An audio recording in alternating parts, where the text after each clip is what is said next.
Cultuuragenda. Met Reinier Eggen. RTV Parkstad. Bij ons in de studio een vrouwelijke gast vandaag. Die de partner mee heeft genomen als sidekick. Stel je eens even kort voor.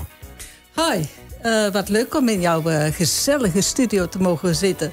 Mijn naam is Ilona Riebeek. Ja, en Ilona Riebeek is... Kunstenares. Daarnaast zit Hendrik. Hendrik, ook goedenavond. Goedenavond allemaal. Allemaal. Ik ben haar mentor. De mentor. Hoi, dat is mooi. Dat Klinkt. Oké, een mentor erbij. Nou, dan kan het al helemaal niet meer misgaan. Ilona, vertel eens een beetje over jezelf. Waar is het ooit begonnen? Ik denk bij mijn geboorte. Ja. Ja, het zit in mij. Ik moet kunnen creëren. Ik moet verhalen kunnen vertellen. Ik moet kunnen schrijven. Ik moet mijzelf kunnen uiten. Ik ben geboren in Maastricht. Ja. Dus Limburg zit ook in mij. Toen ik een jaar of 4, 5 was, zijn mijn ouders verhuisd naar België. Ja. Daar heb ik gewoond, gewerkt, geleefd en geschreven. Ik heb vooral geschreven voor kinderen die les krijgen op school, waar boekjes voor gemaakt worden. En dat zijn verhaaltjes die moeten voldoen aan de taalcommissie in Brussel en in Den Haag. Ja. Die zijn gepubliceerd. Ik heb ook reisverhalen geschreven, vrij veel reisverhalen, gedichten geschreven. Maar altijd met in mijn achterhoofd van ik wil tekenen daarbij enzovoort. Dat is een beetje op de achtergrond gebleven. Dus ik heb vooral geschreven. En in het jaar 2000 zijn wij verhuisd naar Frankrijk. En toen begon het eigenlijk allemaal. In Frankrijk ben ik naar verschillende ateliers gegaan om technieken te leren, om de materialen te leren kennen, om te weten waar mijn grenzen liggen. Nou, die grenzen die zijn nog altijd niet opgezocht. Ik heb daar alle mediums leren kennen, zoals aquarel, olieverf, bijvoorbeeld aquarel, kleine landschapjes. Maar voor mij was dat dus niet uitdagend genoeg. Olieverf, wij zijn ooit naar een tentoonstelling van Van Gogh geweest. En daar hing de aardappeleters van Van Gogh. En dat vond ik zo'n schrijnend verhaal, dat ik daar de poster van wou hebben. Die verkochten ze niet. Dus ja, dan heb ik hem maar zelf geschilderd in olieverf. Dat is behoorlijk aardig gelukt. Maar ook olieverf gaf mij niet voldoening, die ik eigenlijk zocht. Dus op zoek naar het volgende medium. En dat werd acryl. En acryl is voor mij het medium waar ik dus alles mee kan aanvangen. Ik schilder, ik splatch, ik doe alles met acryl. En het is zo leuk omdat je laag over laag over laag kunt schilderen, zodat een schilderij eigenlijk begint te leven onder je handen. De stadia die ik heb doorlopen, dat is waarschijnlijk van elke kunstenaar. Dat gaat van figuratief, dat wil zeggen dat je iets schildert en tekent wat duidelijk herkenbaar is. Portretten, dat vond ik ook wel leuk, maar dat duurde mij te lang. Ik doe een kleine 3 maanden over een portret. Ja, dat is niet zo leuk meer op de duur, want op de duur ben je het portret wel beu gezien. En waarom duurt dat 3 maanden? Omdat jij zo perfectionistisch bent? Ja, ik wil dan... uiteindelijk komt dan het karakter van de persoon op het werk. En voor mij moet dat inderdaad perfectionistisch zijn. Ja, anders kan ik zo'n werk niet laten zien aan iemand. Ik heb abstractie geprobeerd, wat ik ook heel erg leuk vond. Op dit moment, toch al een jaar of 10, ben ik bezig met surrealisme. Surrealisme is helemaal mijn ding. Ik ben daar totaal door begeesterd, gepassioneerd.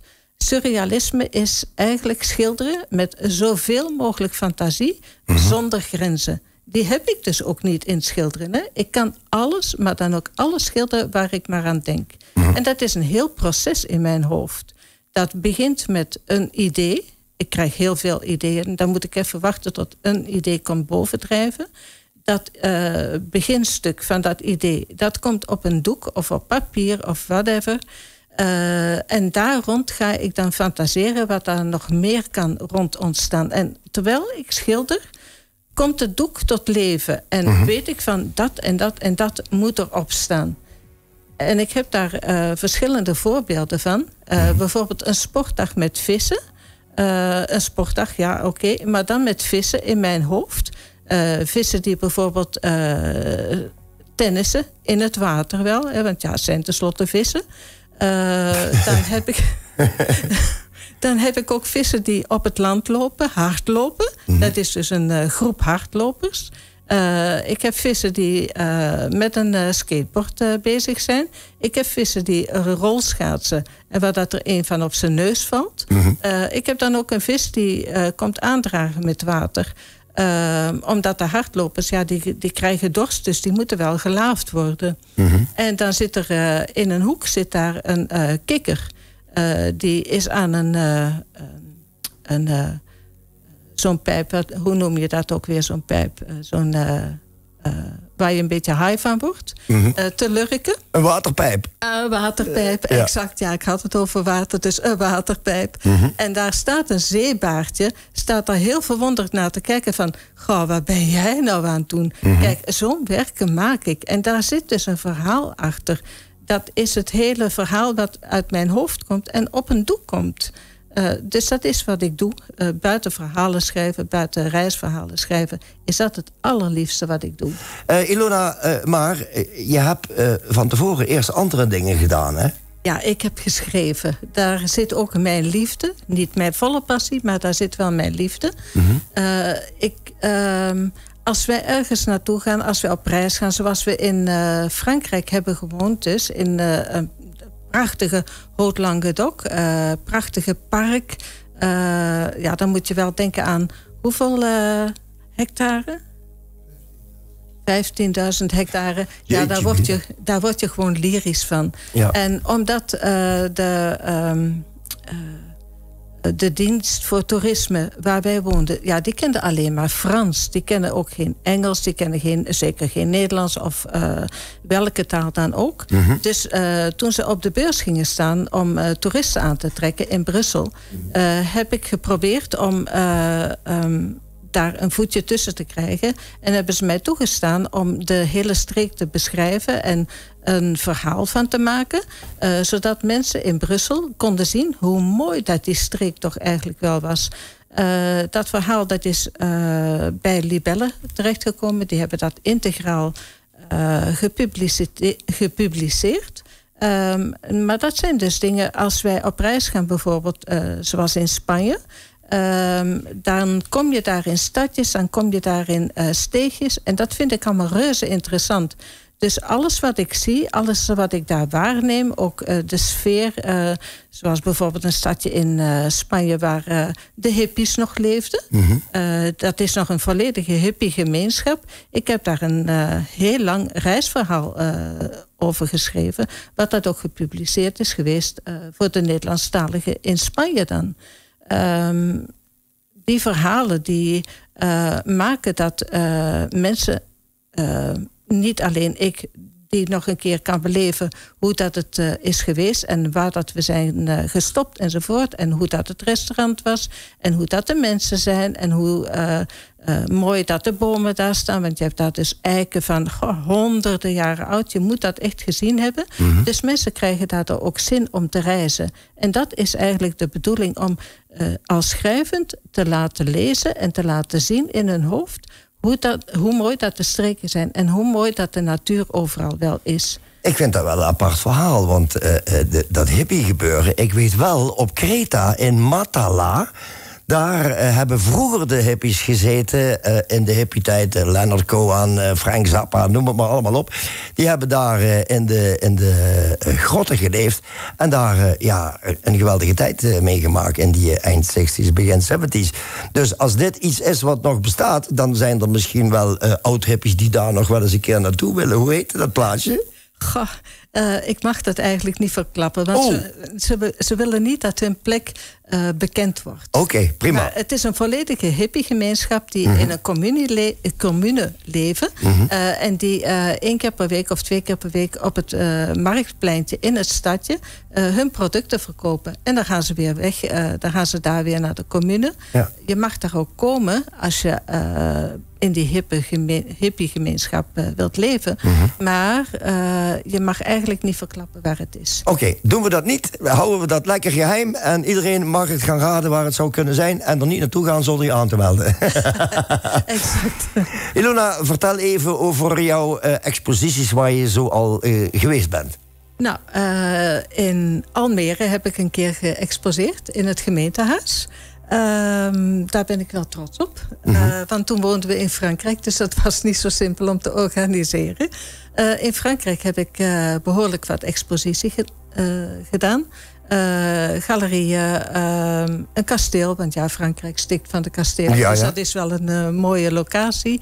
Ook in een vakantiecentrum, waar dat heel veel mensen echt wel geïnteresseerd waren om kunst een keer te komen bekijken. En in Spanje heb ik geëxposeerd. Ik heb ook in Dubai gehangen. Ja, niet ik, maar mijn werk. jouw werk. En dat kwam door de coronatijd. De coronatijd is voor iedereen een verschrikkelijke, eenzame, lastige tijd geweest. En omdat, ja, dat moest er bij mij uit. Dus ik heb daar een schilderwerk voor gemaakt. En dat was het werk van de planeten. Want planeten zijn voor mij hetzelfde als corona. Planeten zijn eenzaam, er is geen geluid, er is geen kleur, er is gewoon helemaal niks. Dat is zo'n eenzaam gedoe daar in de ruimte. Dus ik heb daar iets anders van gemaakt. Ik heb planeten op een groot doek gezet. En bijvoorbeeld Mercurius met zijn ringen. Daar heb ik een koerswedstrijd op laten... Een koerswedstrijd met coureurs. Ah, oké, ja. Ja. Mars bijvoorbeeld heeft auto's die gaan en die komen. Dus dat maakt het iets gezelliger. Dan is er ook een planeet die gebruikt wordt als vervoermiddel. En er hangt een mandje aan met 2 mensen die ergens naartoe moeten. Dus dat is mijn manier om surrealisme tot uiting te brengen. Ja, dan hebben we het over het surrealistisch schilderen, zeg maar. Hè? Jij vertelde daar straks in het voorgesprek... hoe groot is dat doek en hoe lang heb je daarop gewerkt? Dat doek van de planeet, daar heb ik ruim 5 maanden op gewerkt. Dan moet je niet denken dat ik 's morgens om 8 uur in mijn atelier ga zitten... en 's avonds om 5 uur eindelijk zeg van... het was mijn dagje wel. Ja, nee. Dat gaat niet, want dat vraagt zoveel energie. Dat vraagt ook zoveel denkwerk. Van hoe doe ik dit? Waar ga ik dit placeren en waar ga ik dat plaatsen? Dus dat vraagt enorm veel denkwerk en ook heel veel... tijd om het even te laten rusten... zodat je een beetje afstand kunt nemen. Als u dat trouwens wilt zien... dan kunt u even naar de pagina ilonariebeek.eu. .eu, ja. ilonariebeek.eu. En daar ziet u dat schilderij van die planeten... ziet u daar ook. We hebben wat schilderijen meegenomen. Hendrik, kom eens even erbij. Dat jij de schilderijen eens even kunt tonen. We hebben het al even daar straks over de vissen gehad. Ik zal jou een beetje instrueren dat het goed in beeld te zien is. Ja, helemaal goed. Ilona, vertel eens iets over dit schilderij. Ja, kijk, zoals ik zei, dit is een bende hardlopers. Die zijn een wedstrijdje aan het doen. En die hebben allemaal sportschoenen aan. Daar staat een grote vis met een kom water. Want ja, die krijgen dorst natuurlijk. Hè, want het is hartstikke warm daar. Dan heb je hier een vis op een skateboard. En deze vis heeft ook weer sportschoenen aan. Deze vissen zijn aan het rolschaatsen. En er is er eentje die op zijn neus valt. Ach. Dan heb je hier tennissende vissen in het water. Maar wel met een bal. Ja.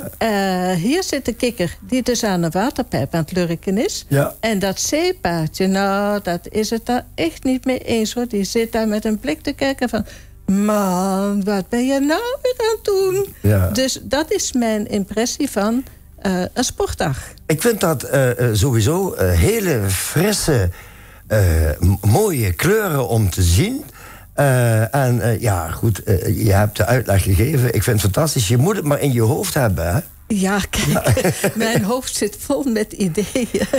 Hendrik, kun je de giraf even erbij halen? Want het is totaal iets anders. De giraf met een geweldig leuke, eigenlijk lachwekkend koppie. Hè? Vertel er iets over, Ilona. Ja, kijk, de giraf. Ik ben eigenlijk dus heel boos op de situaties in de wereld. Ja. Maar daar moet je er voorzichtig mee zijn. Dus deze giraf, die is heel erg boos. Ben ik het niet, dan is de giraf. En dat kun je zien aan al de letters die hij aan het uitspugen is. Spektakel, USS, maak ervan wat je wil. Wat staat daar? Revolution. Ja. Daar staan wat cijfers, daar staan wat teksten op. Dus die giraf spuugt al die letters uit. Nu zit er wel iets lieflijks aan. De jungle van achter. Er zit ook een paradijsvogel hier op zijn hoofd. En hier is een muis aan het kijken naar die letters die naar beneden vallen. En die zit ook met zo'n blik van, wat komt er nou naar beneden? Maar eigenlijk is die giraf erg boos op de situatie in de wereld. Ja, en ik denk die muis, die eet alle negatieve letters op. Dat zou best eens kunnen. Dat zou zomaar kunnen. Bij mijn werk ben je niet uitgekeken naar... Oké, het is een giraf, maar bij mijn werk kijk je eigenlijk overal naartoe. Want er staat zoveel op en je kunt zoveel zelf fantaseren. En dat is ook wel belangrijk. Nog even door meteen naar het derde schilderij. Want we zitten nu toch in een schilderij. En dan krijgen we een beetje een idee wat Ilona zo al maakt. En ik heb gezegd, neem er maar een stuk of 2, 3 mee. Want ze zegt, ze had er wel... hoeveel had je er mee kunnen brengen? Een stuk of 20. Een stuk of 20. Ja. Nou, dit is iets heel anders. Leg het even uit. Ja, dit heb ik genoemd de optocht. Dit is begonnen met een paradijsvogel. Zoals ik al zei, ik begin met 1 ding op een doek of hier in dit geval op papier. En dat is het onderwerp. En gaandeweg begint zich van alles te ontwikkelen. Dus ik heb hier flamingo's die in de zon aan het vliegen zijn. De giraf bovenop de paradijsvogel, die kijkt naar die flamingo's. Dus daar krijg je het idee dat het een tropisch schilderij is. Een tropisch sfeerbeeld eigenlijk. Bovenop de paradijsvogel staat dan een steenbok. Er zwemt een dolfijn in het water in de paradijsvogel. Bij mij kan dat dus allemaal. Hè? Ja. Op een van zijn poten staat dan een nijlpaard. Die is naar boven aan het kruipen. Ik heb hier een giraf die op een fiets mee aan het fietsen is. Ja, hij moet zich haasten, want die paradijsvogel die heeft lange benen. Die maakt grotere stappen. Ja, dus hij moet zich echt haasten. Dan zijn er hier voeten. En daar zijn de benen. Zijn de benen op zoek naar de schoenen? Of zijn de schoenen op zoek naar de benen? Ja, dat weet je dus. Of zijn de benen de schoenen achterna lopen? Dat zou best kunnen, ja. En dan heb ik hier nog 3 rare mannetjes. 1 mannetje met een rode pet. En die is ook hard aan het lopen. Ander mannetje met een prachtige kleur, vind ik zelf. Ik had hem toevallig gevonden, die kleur. En dan dat mannetje met haar. Maar dat is eigenlijk geen haar. We hebben in ons tuintje hebben we dus een hele grote treurwillig aan de achterkant. En dat is eigenlijk dat wat op zijn hoofd zit. Het gras of de blaren van de treurwillig. Dat is zo prachtig. En daar zie je nog net een beest verdwijnen. Dus ja, zo. En hier zit een gezicht. En die is dat allemaal aan het bekijken. Een beetje ghosty. Ja, zoiets. Ja. Ja. Noem het maar. Spannend, hè? Ja, ik was naar de uitleg aan het kijken. En ik denk, ik ben benieuwd of ze dit hier nog melden. Ik dacht in eerste instantie, dat is een hand. Dat is een hand die denkt van, ja, waar gaan jullie nou allemaal naartoe? Nee, het is een beest en die, heel raar, maar die loopt de andere kant op. Dus wat is daar te zien? Wat dat zo angstig is dat dat beest moet weglopen. Hoe zou je dat schilderij willen noemen trouwens? Of heb je daar geen naam voor? Jawel, dat heet de optocht. Oh ja, dat zei je. Ja. De optocht. Oké, Ilona Riebeek, zoals ik zei, is verhuisd naar Kerkrade. En ze kwam in Kerkrade en ze kwam tot de ontdekking dat daar ook... zeg maar geschilderd wordt, hè? Vertel maar. Ja, ik ben eindelijk na heel lang omzwerven... ben ik eindelijk in mijn Limburg weer teruggekomen. Ja. Eindelijk, weer thuis. Dus mijn Limburg, daar zitten we nu. En in Kerkrade. En daar stond toevallig Flexiforum. Ja. En daar zit een vrije academie. En daar heb ik mij aangemeld, want anders zit ik ook maar alleen in een ateliertje. Dat is ook niet zo gezellig. En daar vind ik echt wel hetgeen wat dat ik zoek. Ik heb daar iemand, een prof, die heel kundig is. En niet heel kundig, maar heel kundig is. En die mij, als ik eens een keer een beetje raad nodig heb, die mij de goede weg weer wijst. En ik heb contact met collega-schilderessen. En dat is een heel leuk gebeuren. Hoe vaak in de week ga je daar naartoe? 1 keer. 1 keer in de week? Ja. Hoe lang? 2,5 uur. Oh, dat is lekker lang, ja. Ja, dat is behoorlijk lang. Ja, als ik dan thuis kom, ben ik totaal uitgeput. Totaal los, even op het bankje bijkomen. Absoluut, Ja. je begrijpt het. Maar mijn schilderijen zijn op dit moment, nou al een tijdje, maar ze zijn steeds beter. En ze zijn behoorlijk sterk. Ik kan duidelijk uitdrukken in mijn werken wat ik wil uitdrukken. En er zijn geen dingen waar ik onzeker over ben of wat dan ook. Het zijn behoorlijk stevige schilderijen die er mogen staan. En ik vind zelf dat ik hele goede kunst maak. Mm-hmm. Wanneer ben je echt in dit soort dingen gaan werken? Voor de beeldvorming. Hoeveel schilderijen heb jij thuis staan, bij wijze van spreken? Of die in een map zitten die je ooit gemaakt hebt. Want net die map waar je mee hier naar binnen kwam, dat hebben de mensen niet gezien. Nee. Maar daar zaten die 2 dus in, omdat die nog niet in een lijst zitten. Ja, vertel. Ik denk dat ik toch al een jaar of 10 met surrealisme bezig ben. Mm-hmm. Onbewust daarvoor al, want ik schilder toch al zo'n 20 jaar. Mm-hmm. Maar heel bewust met surrealisme 10 jaar. En daar zijn deze werken, dat zijn latere werken, deze werken. Dat zijn daar hele goede voorbeelden van. Maar bijvoorbeeld dat met die planeten, dat is ook totaal surrealistisch. Maar dat is een heel sterk werk. Mm-hmm. Ik heb ook een werk gemaakt van de gedachten van een vrouw, die uit de vrouw haar hoofd springen. Ook een heel leuk werk, een heel sterk werk ook. Een groot blad waar dat dieren op staan die je niet samen zou zetten, maar op dit blad staan ze dus wel samen. Waar gaan ze naartoe of waar komen ze vandaan? Dat mag je als kijker de vraag zelf stellen.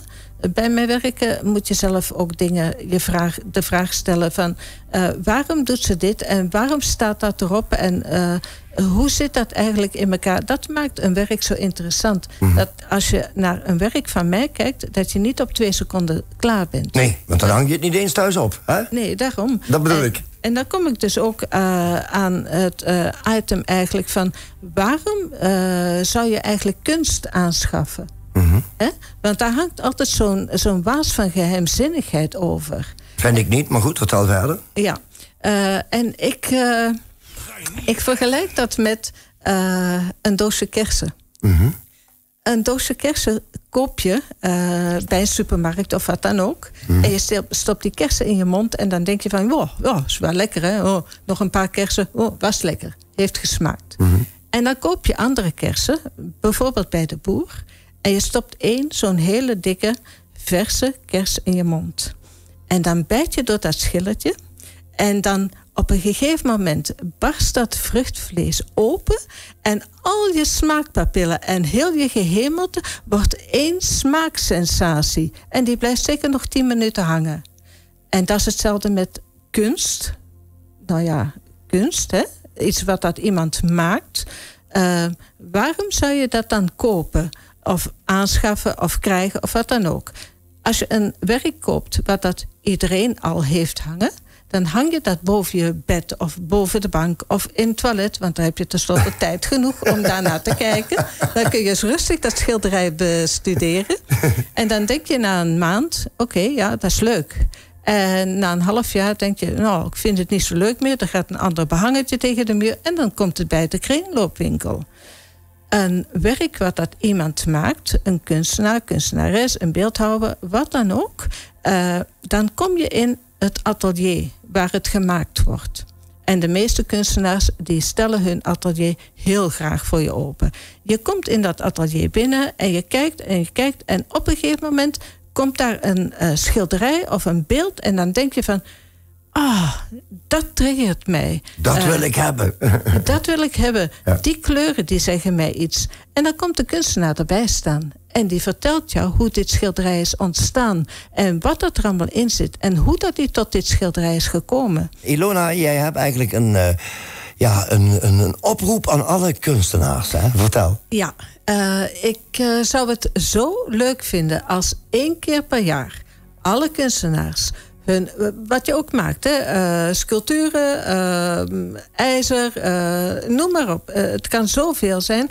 Als je 1 keer per jaar je atelier zou opzetten, zodat alle mensen die daar rond zijn en die een beetje nieuwsgierig zijn en dus kennis willen maken met jouw werk, gewoon kunnen binnenlopen en bij elke kunstenaar die ze interesseert, om daar eens rond te gaan kijken. Kijk, en je maakt een klein A4'tje. Je zet daarop die en die kunstenaar doen mee. Dat en dat is het adres. Welkom. Loop uw route of rij uw route en bezoek het atelier. Dat is de bedoeling. Ja. Want kunst is zo belangrijk in ons leven. Als er geen kunst is, wat hebben we dan? Betonnen blokken? Mm-hmm. Nou, in zo'n wereld wil ik niet leven, hoor. Ja. Kunst is levensnoodzakelijk. Dat is de adem en dat is de kleur en dat is de ziel van ons bestaan eigenlijk. En nu hebben we eigenlijk meteen het bruggetje geslagen naar hetgene wat Ilona eigenlijk wil. Want zij wil graag, laten we maar zeggen, expositioneren. Hoe zeg je dat? Exposeren. Exposeren, ja. Ze wil graag exposeren. En ze wil dat graag doen tegen een, laat maar zeggen, liefst voor niks natuurlijk, of tegen een schappelijke prijs, dat ze een expositie een bepaalde tijd neer kan zetten. Dat is eigenlijk jouw oproep, hè? Het zou heel erg leuk zijn als iemand dit oppikt en een fatsoenlijke ruimte ter beschikking zou kunnen stellen. Hoe groot zou die ruimte moeten zijn?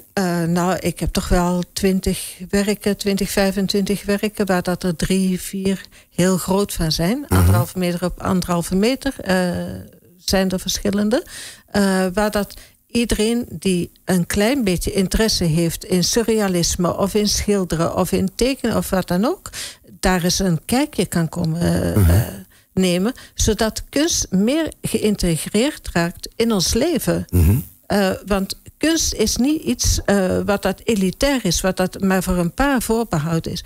Kunst is voor iedereen. En als je dat in je huis hebt hangen, een stukje van wat iemand gemaakt heeft, nou, dan kijk je daar met veel plezier naartoe. Nog steeds binnen 10 jaar. En iets wat je koopt in de supermarkt, nou, dat ligt bij de kringloopwinkel. Daar ben ik wel zeker van. Waar wil je naartoe? Buiten lekker lang blijven ademen en schilderijen blijven maken? Ik hoef niet beroemd te worden. Het zou wel leuk zijn als er zo nu en dan eens een keer een werk geapprecieerd wordt. Maar ik wil gewoon heel lang blijven schilderen. Dat zit in mijn DNA, dat zit gewoon in mijn genen. Dus ik kan niks anders dan creëren. Misschien eens een keer een artikel schrijven, maar schilderen, dat is mijn passie. En dat zal het blijven tot mijn laatste ademsnik. Ja. En af en toe een werkje verkopen moet ook dat zou heerlijk zijn. Dat zou ook mooi zijn. Ja. Maar je hoeft er niet rijk van te worden. Ik hoef er niet rijk van te worden. Nee, maar kijk, ja, af en toe eens iets verkopen. Ja, tot daar en toe. Doet wel pijn, hoor. Want het zijn mijn kindjes. Ja, en dan zeker. Zijn ze weg en dan zie ik ze nooit meer terug. Ja. Dan heb ik alleen nog een fotootje. Maar ja, het is toch ook wel de kroon op het werk van een kunstenaar, hè? Ja. Hendrik, ik wil nou toch even iets van jou horen, beste kerel. Ja. Als jij het verhaal van Ilona hoort en hoe zij de passie legt in het schilderen. Wat doe jij met die tijd als zij in het atelier bezig is? Dan moet jij natuurlijk gaan wieberen, hè? Je moet wegwezen, hè? Ja, absoluut. Nee, dat is niet altijd zo. Het is zo dat ik ben haar mentor. Soms loopt ze vast in een schilderij. Ah ja. Moet ze de mening van een derde persoon hebben. En, want die tweede zit in haar hoofd. Ja, want jij bent de derde dan, toch? Ja. Ja, vertel verder. Dan kan ik haar raad geven. Ze volgt het niet altijd op natuurlijk. Maar meestal door die raad breng ik haar toch wel op andere ideeën. Zodat ze dan verder kan. Komt voor, dat is bij alle kunstenaars, dat is ook niet alleen bij haar. Maar het komt voor dat bepaalde schilderijen gewoon terug met grijs overschilderd worden. Helemaal. En dat ze zegt, ik raak er niet uit, het is niet wat ik wil. Dus weg ermee. Het komt wel voor dat ze corrigeert. Dat ze soms toch ideeën van mij volgt. En dat ik soms ook wel een aanwijzing geef. Ze heeft bijvoorbeeld een bepaald schilderij, dat is niet besproken hier, van een Arabische man die op de markt zat met een paalsnoer of zoiets in zijn hand. Toen waren wij in Spanje. En ik had daar een foto van gemaakt. En op basis van die foto heeft zij een schilderij gemaakt. Met grijze achtergrond en dan zoiets zilverachtig, denk ik, met die man. En ze wou dat verder afwerken. Ik heb toen geroepen, stopt. Het is goed zo. Ja, zo moet het blijven. Ja. En als ze dat aan andere mensen liet zien, die waren allemaal akkoord, dat is af. Ja. Nou, prima advies, toch? Ja. Maar ik zelf kan dus niet tekenen. Hè. Als ik een mens moet tekenen, dat is een bolletje met stokjes. Ja.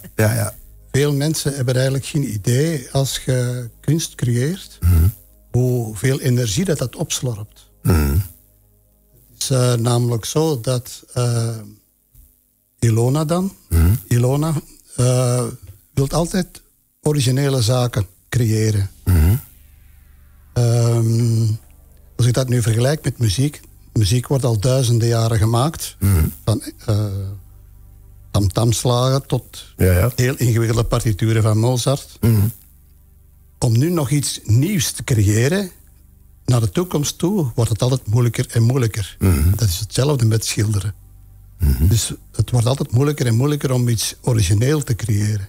En Ilona wil alleen maar echt iets origineel creëren. Zowel als de figuren, als de compositie, maar ook de kleuren. En dat vraagt zoveel energie van haar, dat ik haar regelmatig totaal uitgeput uit het atelier zie komen. Daar kan ik me iets bij voorstellen. Want surrealisme, wat jij zegt, alleen als je dat al gaat bestuderen, je moet gewoon een kronkel in je hoofd hebben om zoiets überhaupt te kunnen maken. Hè? Ja, maar dat wist je toch, hè? Goed, mag ik jullie dan bedanken voor de komst naar de studio. Laten we hopen dat de oproep gevolg krijgt. We hebben een paar leuke werken van je gezien. Dat was maar het topje van de ijsberg. Exact. Hendrik, jij bedankt voor het assisteren, dat je zo mooi de schilderijen in beeld hebt gehouden. Ja. En Ilona, zo zie je maar, 6 maanden in Kerkrade en nu alweer beroemd in Limburg. En dan mag ik zeggen, adieu. Oh, dat heb je goed onthouden. En ik wil dan ook al die mensen daar bij de Vrije Academie Zom even een complimentje maken. En natuurlijk ook dank dat jullie Ilona met open armen hebben ontvangen. Geweldig. Goed zo. Dank je wel. Bye bye en adieu.